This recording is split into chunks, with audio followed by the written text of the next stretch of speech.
నమస్తే, welcome to hit TV. Migraine ఈ విషయంలో చూసుకుంటే చాలా మంది యంగ్స్టర్స్ కావచ్చు, వయసుతో సంబంధం లేకుండా మైగ్రేన్ చాలా తొందరగా అటాక్ అవుతుంది. సీజన్స్ కావచ్చు, మారుతున్న ఎమోషన్స్ కావచ్చు, ఇవన్నీ కూడా ప్రధాన కారణంగా ఉంటున్నాయి అంటున్నారు హ్యూమన్స్ లో. అసలు మైగ్రేన్ అంటే ఏంటి, ఎలా ఎఫెక్ట్ అవుతుంది, దానికి మెడిసిన్ ఉందా? ఈ డౌట్స్ అని క్లియర్ చేయడానికి మనతో డాక్టర్ హేమంత్ గారు ఉన్నారు. ఆయన అడిగి మరిన్ని విషయాలు తెలుసుకుందాం. నమస్తే సార్. నమస్కారం సార్, మైగ్రేన్ అనగానే ఒక పెద్ద వర్డ్ లా వినిపిస్తుంది ఇప్పుడు ప్రపంచానికి. ఎందుకు అంటే మైగ్రేన్ వచ్చినట్టు చాలు ఎక్కువగా ఎఫెక్ట్ అయిపోతున్నారు. హెడేక్ తోని, కళ్ళు గుచ్చు కనిపించకపోవడం, ఇలాంటి చాలా ఎక్కువ సమస్యలు వినిపిస్తుంది. అసలు మైగ్రేన్ అంటే ఏంటి? సో మైగ్రేన్ అంటే ముందు మనం మాట్లాడుకుంటే ఇది one type of headache. So హెడేక్లో చాలా టైప్స్ ఉన్నాయి. So one of the type ఏంటంటే ఈ మైగ్రేన్. సో ఈ మైగ్రేన్ హెడేక్ యొక్క లక్షణాలు ఎలా ఉంటాయి ఏంటని దాని గురించి మనం మాట్లాడుకుంటే, ముఖ్యంగా ఈ మైగ్రేన్ హెడేక్ అనేది వన్ సైడ్ మాత్రమే వస్తుంది, అదే right side or left side. Most of the పీపుల్కి ఒక సైడే వస్తుంది. సో దీంతోపాటు వామిటింగ్ అనిపిస్తుంది, నాసియా వాంత్ అనిపించే సెన్సేషన్ అనిపించడం, కొంతమందిలో వామిటింగ్ కూడా వచ్చేస్తుంది. సో ముఖ్యంగా ఈ మైగ్రేన్ ముఖ్య లక్షణాలు ఏంటంటే ఒక భాగం తలనొప్పి రావడం, వాంతు వికారంగా ఉండటం, ఇవి ముఖ్య లక్షణాలు. ఇంకొంతమందిలో సెన్సిటివ్ టు లైట్ అంటారు, అంటే ఏదైనా లైట్ ఏదైనా వచ్చినా చిరాగ్గా అనిపించడం, సౌండ్ ఏదైనా అనిపించినా చిరాగ్గా అనిపించడం అనేది ఈ మైగ్రేన్కి మనం చూస్తూ ఉంటాం. సో మైగ్రేన్లో కూడా మెడికల్గా చూసుకుంటే విత్ ఆరా వితౌట్ ఆరా అంటారు. సో కొంతమందిలో ఏమవుతుందంటే ఈ మైగ్రేన్ వచ్చినప్పుడు విజన్ అనేది చాలా డిమ్గా ఉండటం, అంటే చూపు శక్తి సరిగ్గా లేకపోవటం, సరిగ్గా ఎదుటి వాళ్ళు ఉన్నది సరిగ్గా కనిపించకుండా ఉండటం, ఆ విజన్ అనేది చిన్నగా తగ్గుతూ ఉండి ఈ సిమ్టమ్స్ అనేవి డెవలప్ అవుతూ ఉంటాయి. సో దాన్ని విత్ ఆరా అంటారు. కొంతమందికి ఇవేమీ లేకుండా సడన్గా ఒకేసారి హెడేక్ అనేది వచ్చేస్తూ ఉంటుంది, ఇవి వితౌట్ ఆరా. సో ఈ మైగ్రేన్కి సంబంధించిన లక్షణాలు ఇలా ఉంటాయి. సార్, లక్షణాలు ఇప్పుడు కరెక్ట్గా చెప్పారు, కానీ మైగ్రేన్ రాగానే స్టూడెంట్స్ ఎక్కువగా ఎఫెక్ట్ అవుతున్నారు సార్. క్లాసులు అవుతున్నప్పుడు సడన్ గా మైగ్రేన్ అటాక్ అవ్వడం, క్లాస్ వెళ్ళలేకపోవడం, సడన్ గా హెడేక్ రావడం, ఇలాంటి లక్షణాలు వచ్చినప్పుడు వాళ్ళు కాన్సన్ట్రేట్ చేయలేకపోతున్నారు. అసలు మైగ్రేన్కి ఏమైనా మెడిసిన్ ఉందంటారా? సో ముఖ్యంగా ఈ యంగ్స్టర్స్లో కానీ ముఖ్యంగా ఇలాంటి జనాల్లో ఈ మైగ్రేన్ రావడానికి ముందు లక్షణాలు ఏంటని మనం చూసుకుందాం. సో దీనివల్ల ఇవి వచ్చే ఛాన్సెస్ ఎక్కువ ఉన్నాయి. 90% ఆఫ్ పీపుల్కి ఎడిక్వేట్ అమౌంట్ ఆఫ్ స్లీప్ అనేది ఉండట్లేదండి. సో ఎవరికైతే స్లీప్ తక్కువగా ఉంటుందో, సో జనరల్గా ఎవరైనా 7 to 8 hours రిఫ్రెష్డ్ స్లీప్ అనేది ఉండాలి. సో పడుకుంటే రిఫ్రెష్గా 7 to 8 hours స్లీప్ ఉండాలి, డిస్టర్బ్డ్ కాకుండా. సో ఈ స్లీప్ తక్కువ ఉన్నా సరే మైగ్రేన్ వచ్చే ఛాన్స్ ఉన్నాయి. కొంతమంది alcohol intake, so alcohol intake, smoking తీసుకుంటున్నప్పుడు ఏమవుతుంది అంటే బాడీలో డీహైడ్రేషన్ అయిపోతూ ఉంటుంది. సో బాడీలో కావాల్సినంత వాటర్ అవన్నీ రాదు. సో ఈ డీహైడ్రేట్ అయిపోవటం వల్ల కూడా వీళ్ళు మైగ్రేన్ వచ్చే ఛాన్స్. కొంతమంది ట్రిగర్డ్ ఫుడ్స్, కొంతమంది ఏదైనా పడని ఆహారాలు ఏమైనా తింటారు, సో వాటి వల్ల కూడా మైగ్రేన్ వచ్చే ఛాన్సెస్ ఉన్నాయి. సో మెంటల్ ప్రెజర్, ఎవరికైతే ఎక్కువగా ఇప్పుడున్న లైఫ్ స్టైల్ డిజార్డర్స్లో ఏముందంటే ఈ సాఫ్ట్వేర్ జాబ్స్ కానీ ఏదైనా అంతకుముందు గురించి మనం మాట్లాడుకుంటే అంతకుముందు మైగ్రేన్ ఎంత తరచుగా ఉండేది కాదు. సో ఏంటంటే వాళ్ళు ఫిజికల్ వర్క్ చేసేవాళ్ళు. సో ఫిజికల్ వర్క్ ఎక్కువ, మెంటల్ వర్క్ తక్కువ ఉండేది. ఇప్పుడు మనం చూసుకుంటే అందరికీ మెంటల్ వర్కే ఎక్కువగా ఉండదు. సో మెంటల్ ప్రెజర్సే ఎక్కువగా ఉంటున్నాయి. So physical exertion, physical work అనేది చాలా వరకు తగ్గుతుంది. సో ఈ ఫిజికల్ వర్క్, మెంటల్ ఎగ్జర్షన్ వల్ల కూడా ఈ మైగ్రేన్ అనేది ఎక్కువయ్యే ఛాన్సెస్ ఉన్నాయి.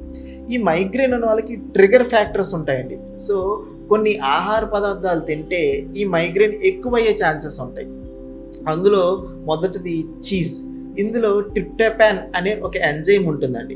సో దీనివల్ల ఈ మైగ్రేన్ అనేది ఎక్కువయ్యే ఛాన్సెస్ ఉంటాయి.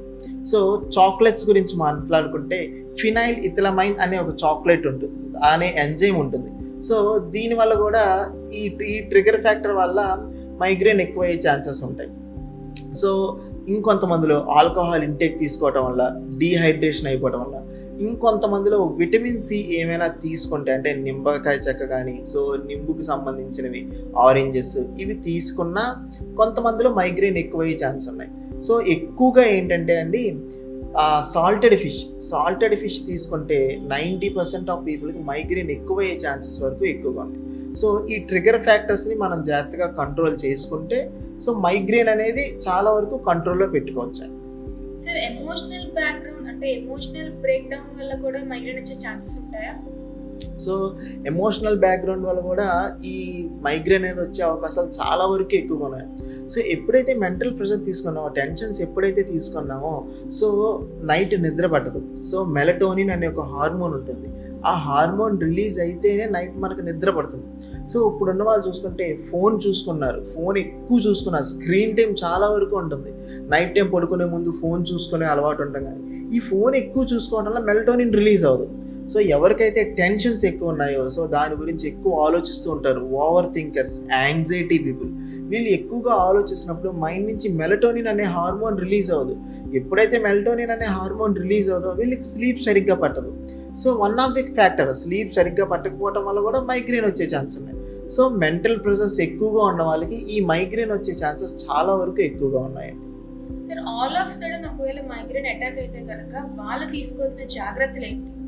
సో ఎప్పుడైతే మీకు సడన్గా మైగ్రేన్ హెడేక్ వచ్చేసింది అనుకోండి, సో మీరు వన్ ఆఫ్ ది ఫ్యాక్టర్ ఏంటంటే, సో బైక్ రైడ్ చేస్తున్నప్పుడు కానీ, సో స్టూడెంట్స్ అయితే క్లాస్లో ఉన్నప్పుడు కానీ సడన్గా మైగ్రేన్ హెడేక్ వచ్చేస్తుంది.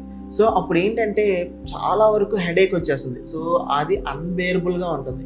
మీరు వెంటనే ఏం చేస్తారంటే, ఒకవేళ రైడ్లో ఏమంటే బండి పక్కన ఆపేసేయండి. సో క్లాసులో కానీ ఎక్కడైనా బయట ఏమైనా ఉంటే, సో లీవ్ దట్ ప్లేస్. ఆ ప్లేస్ నుంచి పక్కకు వచ్చేసి ఒక డార్క్ రూమ్లోకి వెళ్ళిపోండి. సో గదిలో చీకటిగా ఉండాలి. సో ఏమాత్రం లైట్ కూడా ఉండద్దు. సో లైట్ లేకుండా, సౌండ్ కూడా ఏమీ లేకుండా అంతటి రూమ్లోకి వెళ్ళిపోయి ఒక 5 to 10 minutes కళ్ళు మూసుకొని రెస్ట్ తీసుకోండి. సో ఎప్పుడైతే మీకు ఈ సౌండ్ అనేది, లైట్ అనేది మిమ్మల్ని డిస్టర్బ్ చేయకుండా ఉంటుందో, సో మైగ్రేన్ అనేది వెంటనే ఆ హెడేక్ వచ్చినప్పుడు వెంటనే ఆ డార్క్ రూమ్లోకి, ఆ సౌండ్ లేని రూమ్లోకి వెళ్ళిపోతే చాలా వరకు ఉపశమనం వచ్చే ఛాన్సెస్ ఎక్కువ. సో వామిటింగ్ సెన్సేషన్ వస్తే వామిట్ చేసుకోండి. సో వామిటింగ్ అయిపోయినా సరే కొంతమందికి మైగ్రేన్ అనేది చాలా వరకు రిలీవ్ అవుతుంది. సో వెంటనే వాటర్ తాగండి. సో డీహైడ్రేషన్ వల్ల కూడా వాటర్ వచ్చే అవకాశాలు ఎక్కువగా ఉన్నాయి. ఇంకొంతమందిలో కాన్స్టిపేషన్ అవ్వకపోయినా మైగ్రేన్ వచ్చే ఛాన్సెస్ ఉన్నాయి.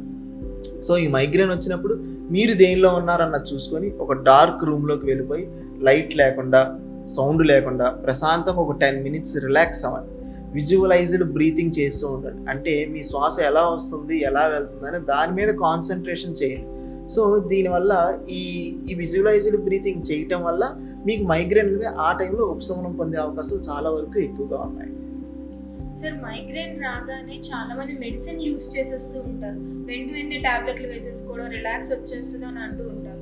కానీ ఇన్ టైం అంటే ఇలా డైట్ విషయంలో కూడా కొన్ని తీసుకుంటే తగ్గుతుందని కూడా అంటున్నారు డాక్టర్స్. సో మీరేమంటారు సార్? సో 90% ఏ డిసీజ్ కన్నా మనం జాగ్రత్తగా చూసుకుంటే అండి, మనం తినే ఆహారంలోనే అన్నీ ఉన్నాయి. సో కరెక్ట్గా మనం బ్యాలెన్స్డ్ డైట్, కరెక్ట్గా పోషకాహారాలు తీసుకుంటే మీకు ఏ జబ్బు వచ్చే అవకాశాలు చాలా వరకు తక్కువ ఉన్నాయి. ఒక బ్యాలెన్స్డ్ డైట్, ఫిజికల్ ఎక్సర్సైజ్ చేస్తే ఏ జబ్బు వచ్చే ఛాన్సెస్ ఉన్నాయి. సో ప్రతిదానికి ఇప్పుడు మైగ్రేన్ వస్తుంది, వెంటనే మెడిసిన్స్కి అలవాటు పడే కన్నా సో జాగ్రత్తగా డైట్ మార్చుకోండి. డైట్ మార్చుకుంటే మైగ్రేన్ తగ్గే అవకాశాలు చాలా వరకు ఎక్కువగా ఉన్నాయి. ముఖ్యంగా ఈ మైగ్రేన్ వచ్చిన వాళ్ళు మెగ్నీషియం అనేది డెఫిషియన్సీ అవుతుందండి. ఈ మెగ్నీషియం డెఫిషియన్సీ అవటం వల్ల వీళ్ళకి మైగ్రేన్ ఎక్కువ వచ్చే ఛాన్సెస్ ఎక్కువ ఉన్నాయి. సో మీరు తినే ఆహారంలో, సో ఈ మైగ్రేన్ రాకుండా తగ్గించాలి అంటే తినే ఆహారంలో మెగ్నీషియం ఎక్కువ ఉన్నవి ఎక్కువగా చూసుకోండి. సో మెగ్నీషియం ఎక్కువగా దేనిలో ఉంటుంది? గ్రీన్ లీఫీ వెజిటేబుల్స్, స్పినాచెస్ కానీ వీటిల్లో ఎక్కువగా ఉంటుంది. బాదం, సోకుడు బాదంని నానబెట్టుకొని తింటాం. సన్ఫ్లవర్ సీడ్స్, సో పుచ్చగింజలు కానీ, గుమ్మడి గింజలు, ప్రొద్దుతిరుగుడు పువ్వులు, సో వాటికి సంబంధించిన విత్తనాలను నానబెట్టుకొని తినటం వల్ల మెగ్నీషియం అనేది చాలా వరకు ఎక్కువగా ఉంటుంది. చియా సీడ్స్, సో ఒక రకమైన సబ్జీ గింజల్లాగానే ఉంటాయి చియా సీడ్స్ కూడా. చియా సీడ్స్లా కూడా మెగ్నీషియం ఎక్కువగా ఉంటుందండి. సో ఈ మెగ్నీషియం రిచ్ ఫుడ్స్ మీరు ఎక్కువగా తీసుకుంటే సో మైగ్రేన్ వచ్చే టెండెన్సీ ఉన్న వాళ్ళకి రాకుండా నివారిస్తుంది. సో ఎవరికైతే వస్తుందో వాళ్ళకి చాలా వరకు కంట్రోల్లో ఉంటుంది. సో ఈ మెగ్నీషియం ఫుడ్స్ ఎక్కువగా తీసుకొని స్లీప్ అనేది బెటర్గా ఒక 7 to 8 hours స్లీప్ తీసుకొని, వాటర్ 3 to 4 liters వాటర్ తీసుకొని, ఆల్కహాల్ స్మోకింగ్ ఇంటేక్ ఆపుతూ ఉంటే ఈ మైగ్రేన్ అనేది కంప్లీట్గా ఆల్రైట్ చేసుకోవచ్చు. Thank you sir. అంటే మైగ్రేన్ విషయంలో చాలా డౌట్స్ ఉన్నాయి అందరికీ కూడా, చాలా వరకు క్లియర్ చేశారని అనుకుంటున్నాం. Thank you so much. Thank you.